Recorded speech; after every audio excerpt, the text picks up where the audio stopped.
Bab 489 Tragis. Saat menyaksikan hal itu, semangat dari Sekte Chean langsung mereda. Jadi ini kengerian Master Alam Odin yang sebenarnya. Dia menggabungkan kekuatan langit bumi dan mengubahnya jadi tubuh raksasa.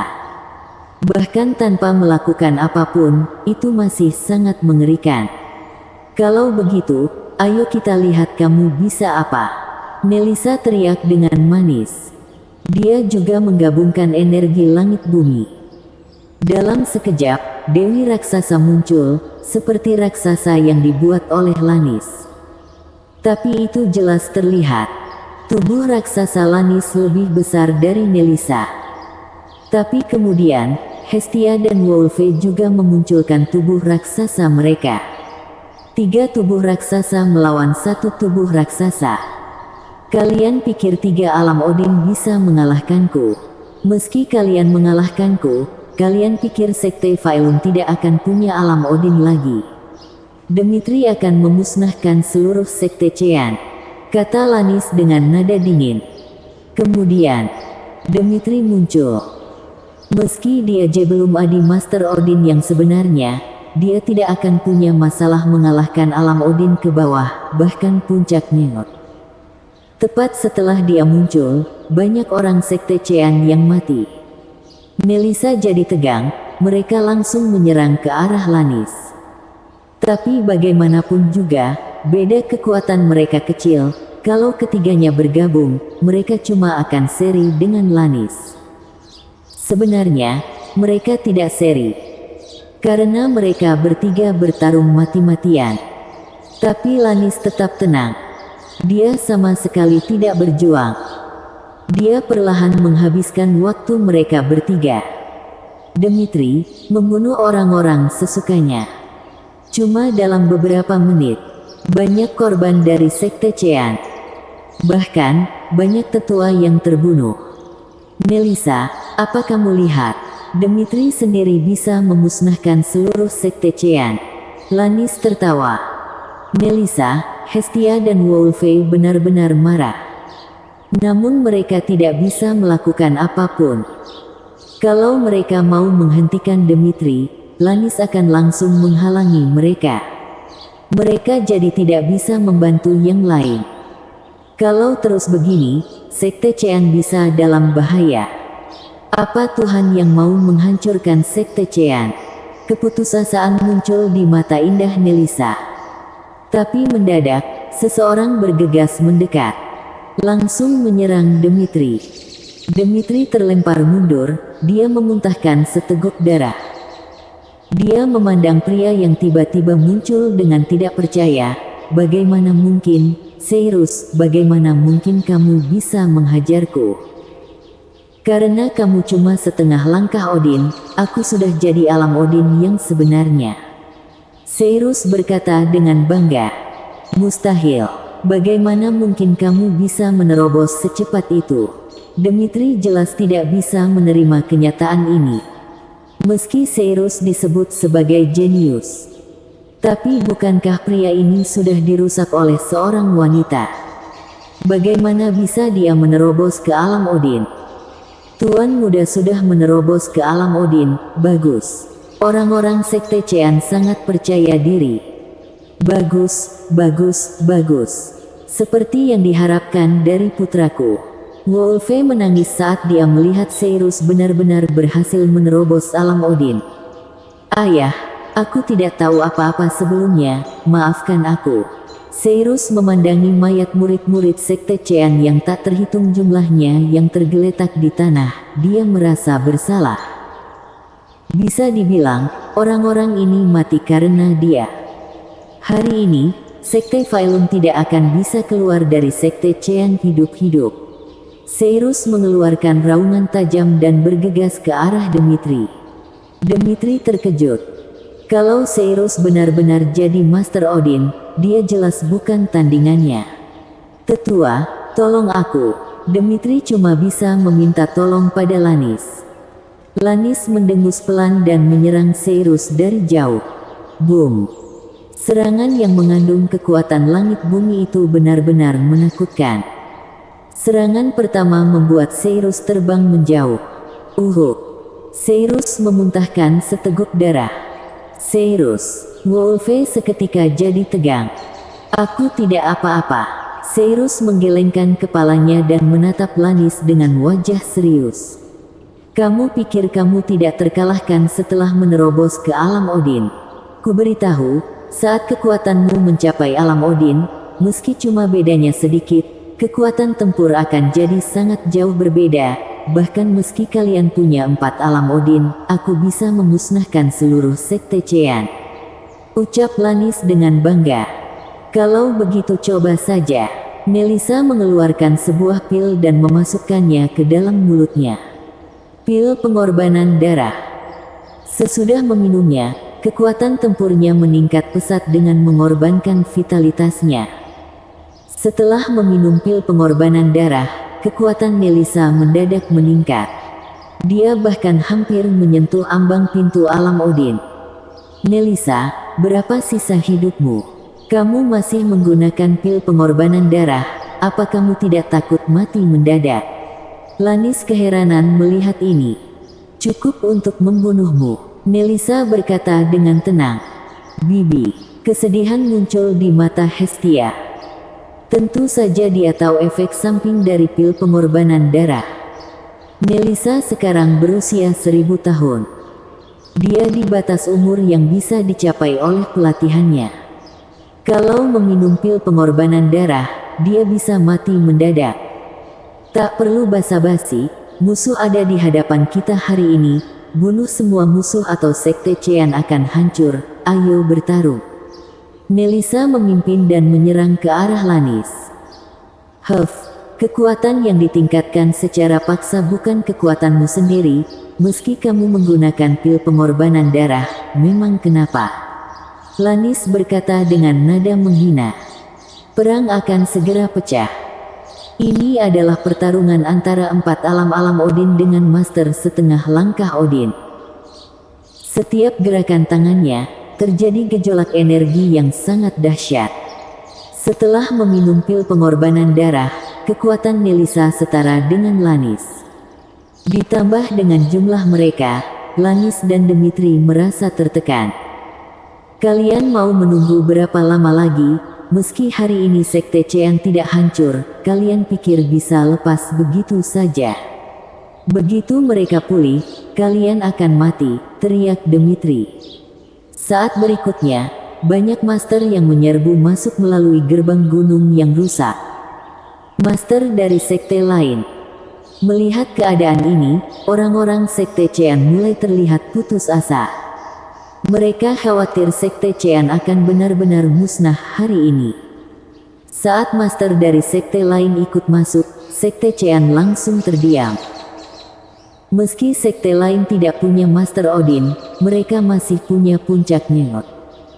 Sekte Chean tidak akan bisa menahan mereka. Dalam sekejap, banyak murid sekte Chean yang meninggal. Boom! Tiba-tiba, suara keras bergema di seluruh gerbang gunung sekte Chean. Itu adalah murid sekte Chean yang tahu dia akan mati dan memilih untuk menghancurkan dirinya sendiri. Energi mengerikan itu membuat beberapa orang hancur berkeping-keping. Penghancuran diri adalah ledakan terakhir seorang pejuang. Secara umum, para pejuang tidak akan memilih untuk menghancurkan diri sendiri. Kalau sudah memilih untuk menghancurkan diri, berarti kondisi pertempuran sudah sangat tragis. Bum bum bum. Saat pertempuran berlanjut, semakin banyak murid sekte Chean yang memilih untuk menghancurkan diri mereka. Sekte Chean yang tak kenal takut sempat berhasil memukul mundur musuh yang menyerang. Tapi musuh tetap tidak pergi, tapi cuma mundur untuk beristirahat di luar formasi pelindung sekte Chean. Saat mereka sudah tenang, mereka melancarkan serangan pada sekte Chean. Nixiabat, Devan dan Nica tadinya cuma berjabat tangan. Tapi saat kedua orang itu saling memandang, akhirnya, mereka saling berpelukan.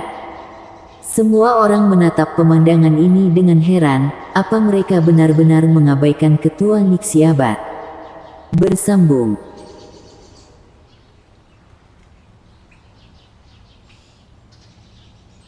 Bab 490. Lama tak jumpa kakak kelima. Baru saja, Ketua Nixiabat membunuh sepasang iblis tingkat 7 dengan cepat. Devan dan Nica malah bermesraan di depan Ketua Nixiabat. Apa mereka benar-benar mengabaikan Ketua Nixiabat? Akhirnya, Galvina terbatuk 2 kali sebelum mereka semakin menjadi. Terlebih Nica, dia terlihat semakin panik. Tapi dengan cepat kembali tenang. Sekarang, karena ada Devan, dia bahkan terlihat tidak takut pada Ketua Nixiabat. Mereka tetap bergandengan tangan, jari mereka saling bertautan.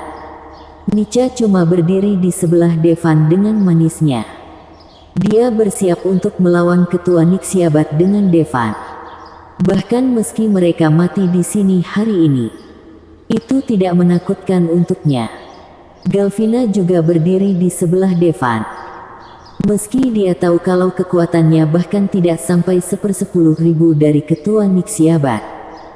Tapi Devan memberinya kesempatan untuk meninggalkan Nixiabat. Mana mungkin dia meninggalkan Devan? Devan agak kaget dengan hal yang dilakukan Galvina. Galvina itu cuma iblis tingkat 5. Dia berani melawan Ketua Nixiabat. Keberanian ini patut dihargai. Sekarang, semua mata iblis terfokus pada Ketua Nixiabat. Seakan menunggu Ketua Nixiabat untuk bergerak. Begitu Ketua Nixiabat bergerak, jelas ketiganya akan langsung berubah jadi kabut darah. Tapi, Ketua Nixiabat cuma melihat ke arah Devan dengan pandangan tak peduli dan tidak bergerak. Devan juga memandang Ketua Nixiabat. Setelah beberapa detik, dia melepaskan genggaman tangan Nica. Kemudian, dia malah mulai berjalan ke arah Ketua Nixiabat. Mau apa dia? Apa dia mau bersujud dan memohon ampun Ketua Nixiabat? Memang memohon ampun ada gunanya. Apa kamu tidak ingat yang terjadi pada sepasang iblis tingkat 7 tadi? Para iblis berdiskusi dengan tenang. Bagaimanapun juga, hidup mereka tidak sia-sia karena bisa menyaksikan Ketua Nixiabat beraksi hari ini. Di depan orang-orang, Devan berjalan ke arah Nixiabat. Semua iblis berpikir bahwa tidak peduli berapa jarak Devan dari Ketua Nixiabat akan tetap menyerangnya. Dia menghentikan langkahnya pada jarak kurang dari 1/2 meter dari Ketua Nixiabat. Lalu, dia mengulurkan tangannya ke arah Ketua Nixiabat. Setelah melihat yang dilakukan Devan, mata para iblis terbelalak. Pandangan mereka penuh ketakutan. Sebab, waktu Devan menghampiri Ketua Nixiabat, dia mendadak mengulurkan kedua tangannya dan menggenggam pinggang indah Ketua Nixiabat. Dia seakan mengukur lingkar pinggang Ketua Nixiabat dengan tangannya. Semua iblis kaget. Awalnya mereka pikir Devan cuma cukur sombong. Saat ini, mereka sadar betapa sombongnya Devan. Devan benar-benar meraih pinggang Ketua Nixiabat dengan tangannya. Kalau Ketua Nixiabat laki-laki, jadi tidak masalah. Tapi Ketua Nixiabat adalah seorang wanita. Pinggang wanita bukanlah sesuatu yang bisa disentuh begitu saja. Yang jelas, ini tetap Ketua Nixiabat. Kenapa dia agresif sekali? Setelah Devan mencubit pinggang ramping Ketua Nixiabat dengan kedua tangannya, dia mengira-ngira dengan matanya. Sepertinya dia benar-benar mengukur lingkar pinggang Ketua Nixiabat. Tamat dia. Dalam 3 detik, dia akan jadi kabut darah. Inilah yang semua iblis pikirkan. Tapi, Ketua Nixiabat tidak bergerak dalam waktu yang lama. Meski, tangan Devan menyentuh-nyentuh pinggangnya. Sepertinya Ketua Nixiabat juga kaget. Terlebih, sejak Nixiabat ada, mana ada yang berani menyentuh pinggangnya. Mereka menunggu Ketua Nixiabat bereaksi, hasilnya pasti serius. Tapi, Devan merasa tidak berlaku berlebihan. meraba dari depan, lalu menjulur ke belakang untuk meraba-raba lagi. Setelah mengukur lingkar pinggang ketua Nixiabat, dia mulai mengukur lingkar pinggul ketua Nixiabat. Brengsek, apa aku berhalusinasi? Para iblis itu menggosok mata mereka satu demi satu.